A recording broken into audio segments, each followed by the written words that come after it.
Amados hermanos, queridos amigos, Dios les bendiga. Hoy traemos un mensaje lindísimo, bellísimo, como siempre. Título: ¿qué hacer cuando el Señor nos llama? Usted y yo tenemos un llamado. ¿Sabe usted cuál es el llamado que Dios le ha hecho? Esto y más vamos a aprender hoy. ¿Qué hacer cuando el Señor nos llama? Hoy veremos el llamado de cuatro grandes hombres, iniciando con Moisés, Samuel, Jonás y también el apóstol Pablo. Abramos nuestras Biblias y leamos en la segunda epístola de Timoteo, capítulo 1, versículos 8 al 11. La palabra de Dios la leemos en el nombre del Padre, del Hijo y del Espíritu Santo. Por tanto, no te avergüences de dar testimonio de nuestro Señor, ni de mí, preso suyo, sino participa de las aflicciones por el Evangelio según el poder de Dios, quien nos salvó y llamó con llamamiento santo, no conforme a nuestras obras, sino según el propósito suyo y la gracia que nos fue dada en Cristo Jesús antes de los tiempos de los siglos. 10. Pero que ahora ha sido manifestada, por la aparición de nuestro Salvador Jesucristo, el cual quitó la muerte y sacó a luz la vida y la inmortalidad por el Evangelio. 11. A este pongámosle mucha atención también, del cual yo fui constituido, dice el apóstol Pablo, predicador, apóstol y maestro de los gentiles, ¿verdad? Él es nuestro apóstol, Él es el apóstol de los gentiles y fue llamado para predicarnos, dice la palabra, ¿verdad? Y fue constituido predicador, apóstol y maestro, aleluya, de los gentiles. A Dios sea la honra y la gloria. Antes de continuar, amados hermanos y amigos, les invito a que se suscriban a nuestro canal de prédicas Una Palabra de Dios para ti, y que también nos ayuden dejando un like, compartiendo este mensaje y activando la campanita de las notificaciones. No se les olvide. Muchas gracias. Ahora abramos nuestras Biblias y leamos juntos la palabra de Dios. Segunda Timoteo capítulo 1 versículos 8 al 11. La palabra de Dios la leemos en el nombre del Padre, del Hijo y del Espíritu Santo. Amén. Por tanto, no te avergüences de dar testimonio de nuestro Señor, ni de mí, preso suyo, sino participa de las aflicciones por el Evangelio según el poder de Dios, quien nos salvó y llamó con llamamiento santo, no conforme a nuestras obras, sino según el propósito suyo y la gracia que nos fue dada en Cristo Jesús antes de los tiempos de los siglos, pero que ahora ha sido manifestada por la aparición de nuestro Salvador Jesucristo, el cual quitó la muerte y sacó a luz la vida y la inmortalidad por el Evangelio. 11. Pongamos mucha atención, amados hermanos. Del cual yo fui constituido predicador, apóstol y maestro de los gentiles. Amén. El apóstol Pablo es nuestro apóstol, es nuestro predicador, es nuestro evangelista. Aleluya, gloria al Señor, gloria a Dios, amados hermanos. Este es el inicio, amados hermanos, este es solamente el inicio. Prepárese. Amados hermanos, ¿qué es el llamado de Dios? Es la pregunta. Es el momento en el tiempo en que Dios capta nuestra atención enviándonos un mensajero o un mensaje personal específico. Un mensaje que requiere una decisión o una acción de nuestra parte. Tenemos que atender ese llamado sí o sí, ¿verdad? Porque es muy importante el llamado que Dios nos da para cada uno de los que hemos venido a los pies de Cristo. Dios es bueno y misericordioso y Él quiere siempre el bien para cada uno de nosotros, y por lo tanto Él nos va a guiar dándonos la guía, por medio de su Santo Espíritu. Nosotros vamos a ser guiados. Con su Santo Espíritu vamos a trabajar. A Dios sea la honra y la gloria. Ahora vamos a dar unos ejemplos, amados hermanos, de llamamiento. Jehová llama a Samuel, ¿verdad? Eso lo vamos a ver en 1 Samuel capítulo 3, versículos de 11 al 14. También en el tiempo de Samuel estaba el sacerdote Elí en el templo, y ahí también estaba el arca. El llamado de Samuel, gloria a Dios. Versículo 11. Dios le habla a Samuel por primera vez, anunciando que hará algo en Israel, que hará que los oídos de todos los que lo oigan se estremezcan. Así dice la palabra de Dios. El significado: este llamado marca el inicio del ministerio profético de Samuel, quien se convierte en un importante portavoz de Dios. El juicio sobre la casa de Elí. Versículos 12 y 13. Dios revela a Samuel que cumplirá todo lo que ha dicho sobre la casa de Elí, debido a la iniquidad de sus hijos y la falta de acción de Elí para corregirlos. Iniquidad. Los hijos de Elí, Ofni y Fines, habían blasfemado contra Dios, y Elí no los había detenido, lo que llevó a un juicio severo. Así dice la palabra. La irrevocabilidad del juicio.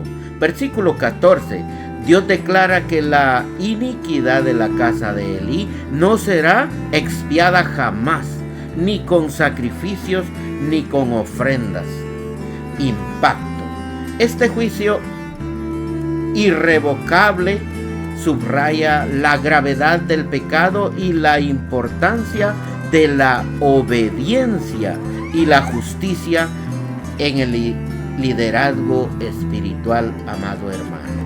Conclusión: obediencia y responsabilidad. La historia de Samuel y Elí nos enseña la importancia de escuchar y obedecer la voz de Dios. Consecuencias del pecado. La falta de acción frente al pecado puede llevar a consecuencias graves e irrevocables. Reflexión. Como Samuel, debemos estar atentos al llamado de Dios y actuar con justicia y responsabilidad en nuestras vidas, amados hermanos. Samuel recibió el primer llamado y atendió, y se levantó de la cama contestando, pensando que era Elí, el profeta, el que le llamaba, pero él le dijo: yo no te he llamado. Se fue a acostar, escuchó la segunda voz, el segundo llamado, se levantó y fue a donde estaba el profeta Elí, y le dijo Elí: no, yo no te he llamado. Y allí fue donde le dijo que le contestara y le explicó qué tenía que decir, porque, verdad, Samuel era un niño, pero él ya estaba recibiendo el llamado de Dios, y entonces allí fue donde Samuel habló con Dios, le contestó el llamado, y allí escuchó la voz de Dios y le dijo todo lo que iba a pasar en Israel y lo que iba a pasar con el profeta Elí por la desobediencia de sus hijos, y por supuesto porque Elí no los corregía a sus hijos. Amados hermanos, ahora veamos el llamado de Moisés. El llamado de Moisés para liberar a Israel. Moisés, según nos dice el contexto, mientras pastoreaba las ovejas de su suegro Jetro, se encuentra con Dios en la zarza ardiente en el monte Horeb. Propósito: explorar el llamado de Moisés y la misión que Dios le encomienda para liberar a los israelitas de la esclavitud en Egipto. Ese es el propósito de Dios, liberar, ¿verdad? Libertar al pueblo de Israel, al pueblo de Israel que estaba pues como esclavo allá en Egipto. Entonces fue llamado especialmente Moisés con un trabajo, ¿verdad? El clamor del pueblo de Israel. Gloria a Dios. Versículo 9. Dios escucha el clamor de los israelitas y ve la opresión que sufren en Egipto. Se da cuenta lo que estaba pasando el pueblo de Israel allá en Egipto, y ellos por el sufrimiento clamaban a Dios, ¿verdad? A Jehová, y Él escuchó la oración, y allí fue cuando llamó a Moisés. Este versículo muestra la compasión de Dios y su atención a las aflicciones de su pueblo. Dios no es indiferente al sufrimiento y actúa en respuesta a las oraciones y clamores de los oprimidos. Se da cuenta lo lindo que es nuestro Padre Santísimo, ¿verdad? Que Él escucha nuestro clamor, Él escucha nuestra oración en esos momentos difíciles, así como estaba el pueblo de Israel, clamaba y Dios escuchaba, ¿verdad? El llamado a Moisés. Versículo 10. Dios llama a Moisés y lo envía al faraón con la misión de liberar a los israelitas. Este llamado es significativo porque Moisés, quien había huido de Egipto, es elegido por Dios para regresar y confrontar al faraón. Muestra que Dios puede usar a cualquiera, independientemente de su pasado, para cumplir sus promesas. Aleluya. ¿No le parece a usted importante? Gloria a Dios. La misión divina, responsabilidad de Moisés. Dios le da a Moisés una tarea específica y desafiante: sacar a su pueblo de la esclavitud y guardarlos y guiarlos hacia la libertad. Impacto. La misión de Moisés no solo es un acto de liberación física, sino también un símbolo de la redención espiritual que Dios ofrece a su pueblo. Gloria a Dios. Conclusión. Dios escucha, Dios está atento a las necesidades y sufrimientos de su pueblo. Qué bueno, amado hermano. Nosotros somos la iglesia de Dios. Él escucha nuestro clamor. Él escucha tu clamor, amado hermano. Tú que me estás escuchando, querido amigo, también pídele al Señor, arrepiéntete de todo pecado y ven a Jesús. Llamado y obediencia. Como Moisés debemos estar dispuestos a escuchar y obedecer el llamado de Dios, incluso cuando nos parece difícil o imposible. Reflexión. La historia de Moisés nos inspira a confiar en el plan de Dios y a ser valientes en la misión que Él nos encomienda, amados hermanos. Ya vimos el llamado de Pablo, ya vimos el llamado de Samuel, ya vimos el llamado de Moisés. Gloria a Dios. Ahora veamos el llamado de Jonás. Así rapidito. Enfatizar, resaltar palabras. El llamado de Dios es cosa seria. Sí, lo escuchó bien, amado hermano. El llamado de Dios es cosa seria. O sea, es cosa de ponerle atención. ¿Verdad? En Jonás capítulo 1 del versículo 1 al 16, ¿verdad? Usted puede leer Jonás 1 del 1 al 16 y es una historia bellísima, ¿verdad? Porque Jonás recibe el llamado de Dios, ¿verdad? Y Dios le dice que vaya a una ciudad que es peligrosa, donde hay mucha maldad. Y Dios le hace el llamado y le dice, tienes que ir allá, ¿verdad?, a hacer este trabajo. Veamos esta información. La desobediencia de Jonás y la misericordia de Dios. Según el contexto, Jonás, un profeta de Dios, recibe una misión divina, pero decide huir en dirección opuesta. Imagínense. El propósito, explorar las consecuencias de la desobediencia de Jonás y la misericordia de Dios hacia los marineros. El llamado de Dios a Jonás. Versículos 1 y 2. Dios ordena a Jonás ir a Nínive, al pueblo de Nínive, y predicar contra su maldad. Imagínense esta gente tan mala, y Jonás, israelita, tenía que ir a esos países vecinos, me imagino, ¿verdad?, de maldad, a la ciudad de Nínive. El significado: este llamado muestra la intención de Dios de dar a Nínive una oportunidad para arrepentirse. La huida de Jonás. Sabemos que Jonás, en vez de obedecer, huyó de la presencia de Dios. ¿Sabe usted que no podemos huir de la presencia de Dios? Dios está en todo lugar. Versículo 3. En lugar de obedecer, Jonás huye hacia Tarsis, tratando de escapar de la presencia de Dios.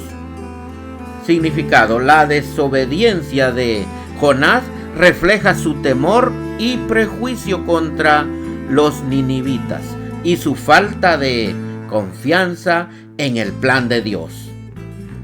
La tormenta y la reacción de los marineros. Veamos. Versículos 4 y 5. Dios envía una gran tormenta que amenaza con destruir el barco. Los marineros, aterrorizados, claman a sus dioses y lanzan la carga al mar para aligerar el barco. Ellos clamaban a sus dioses, a dioses falsos, por supuesto. No clamaban al Dios Todopoderoso.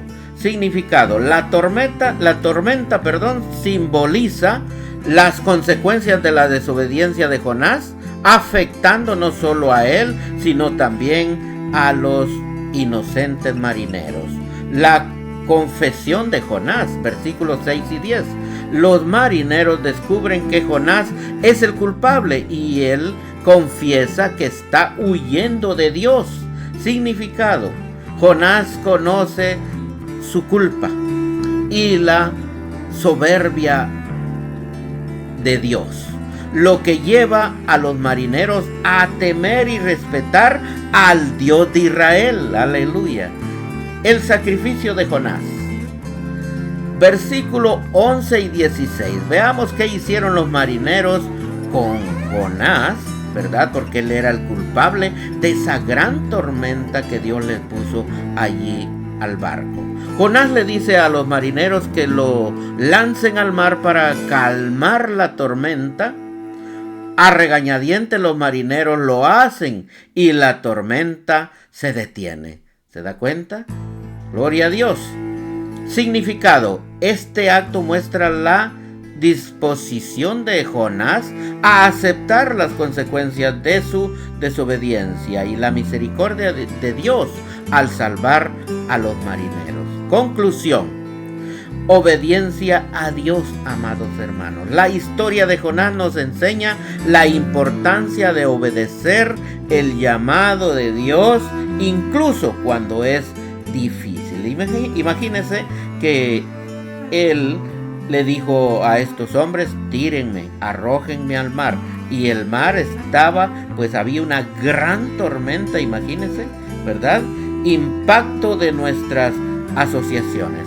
Nuestras decisiones pueden afectar a otros, como la desobediencia de Jonás afectó a los marineros.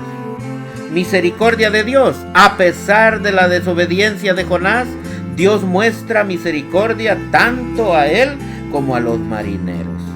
Reflexión: debemos estar dispuestos a escuchar y obedecer a Dios, confiando en su plan y su misericordia, amado hermano.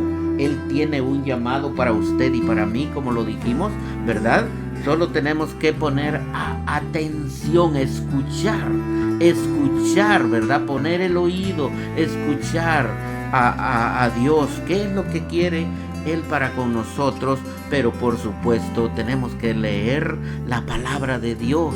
Leamos la Biblia.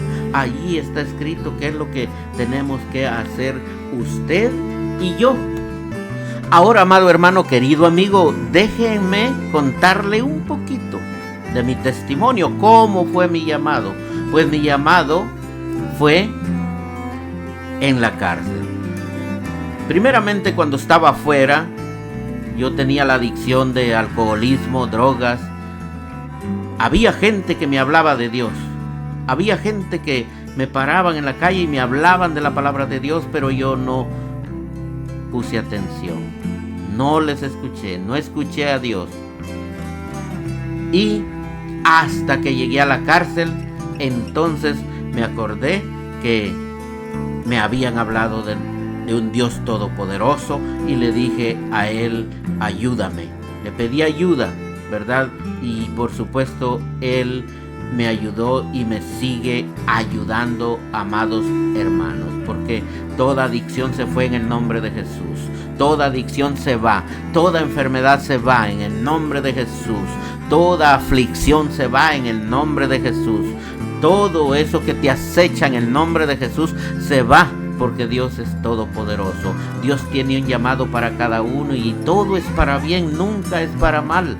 Todo es para bien, totalmente para bien, porque yo ahora, gracias al Dios eterno, nuestro Padre Santo, nuestro Señor Jesucristo, Espíritu Santo, soy una nueva persona, soy una nueva criatura, ¿verdad? Salida del hoyo de la muerte, como dice la palabra. ¿Por qué? Porque Dios tenía un llamado para mí, y así para usted que no ha venido a los pies de Cristo, así para usted que no ha podido, no sé, descubrir cuál es su llamado, ¿verdad? Porque por supuesto no es solo como irse a sentar a una banca, sino que Dios quiere que nosotros le hablemos, que evangelicemos, que le hablemos del plan de salvación que Dios tiene para con nosotros, que está en Cristo Jesús. Quiere decir que vengamos a Cristo Jesús porque Él es el único camino, ¿verdad? Él es el único camino de salvación.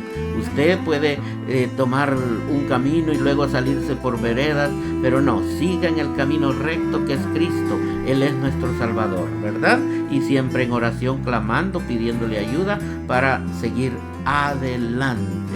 Este es un mensaje lindísimo. ¿Qué hacer cuando el Señor nos llama? ¿Qué haría usted?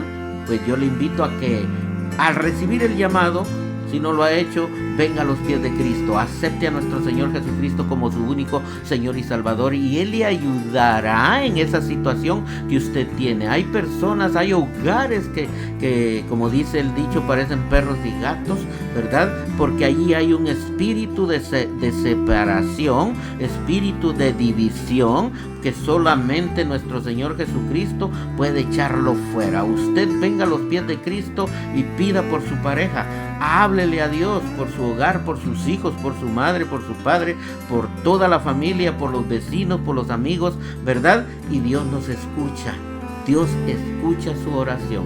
Dios nos va a ayudar, así como atendió al pueblo de Israel que tenía 400 años allá en Egipto, ¿verdad? Y ellos, la gente, los soldados de Egipto, ponían el trabajo más duro, más rudo, dice la palabra, ¿verdad?, al pueblo de Israel. Pero Dios escuchó ese clamor de sufrimiento y ¿qué le dijo a Moisés? Ahora tú tienes que regresar de donde vienes, ¿verdad? Que él había salido como huyendo de Egipto, pero le dijo, no, tienes que regresar y traerte a todo el pueblo. Aleluya.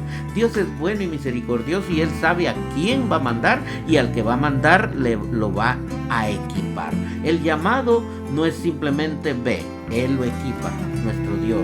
Él nos equipa con su presencia. Imagínense, Él es el que está con nosotros. Dios le bendiga. Ahora, para terminar, no se le olvide de dejarnos un like, suscribirse y enviar esta prédica a más personas, activar la campanita de las notificaciones. Dios le bendiga, Dios le cuide, Dios le guarde.